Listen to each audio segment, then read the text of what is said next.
వచ్చినా ఏం చేయాలి అలసిపోయి అలసిపోయి అంటున్నా ఫ్రీ బస్ ఒత్తి ఒత్తి చంపిన్నాను. అయ్యో కూర్చో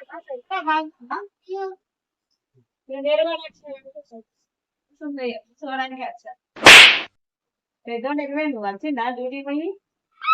డ్యూటీ పోయింది అక్క ఇంకా రాలేదా డ్యూటీకి పోయి. నేను వచ్చి ఇంతసేపు అవుతుంది ఇంకెప్పుడు వస్తాడు. అయ్యో కోపానికి రాకక్క ఆయన వచ్చే వరకు నేను ఏదైనా చేసి పెడతా.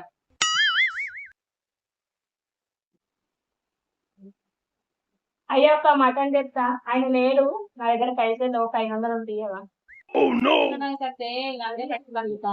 నాకే 500 బొక్క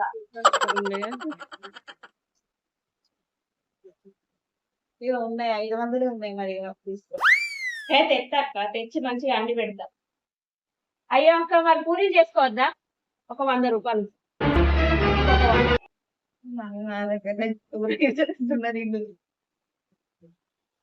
ఇక 500 ఒకటే ఉంది. ఇక చిల్లర ఇస్తా ఇస్తా చిల్లర ఇస్తా ఇప్పటి నుంచి ఇస్తా.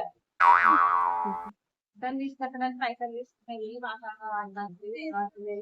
ఏమడుతుంది ఏమో చేస్తున్నా. అయ్యో అక్క వంట అయింది ఊసు ఆకలి అవుతుంది కావచ్చు తిందాందా ఆయన వచ్చే వరకు లేట్ అవుతుంది.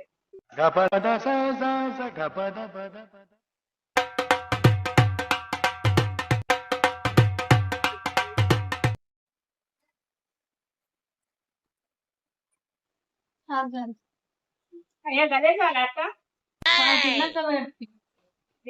మన పూరీలు అవి వేసుకుంటే అర్థం వాళ్ళ పూరీలా మటన్ అన్నా ఇప్పుడే వచ్చిందట. మటన్ అవి తింటే రోగాలు వస్తాయట. నువ్వు మంచిగా ఆరోగ్యంగా వచ్చినావు మళ్ళీ ఆరోగ్యంగా మీకు చేరాలా వద్దా. మళ్ళీ మీ తమ్ముడు నన్ను ఊపు ఉంచున్నాడా ఊపవే అంతే పెట్టిగా ఏదో ఒకటి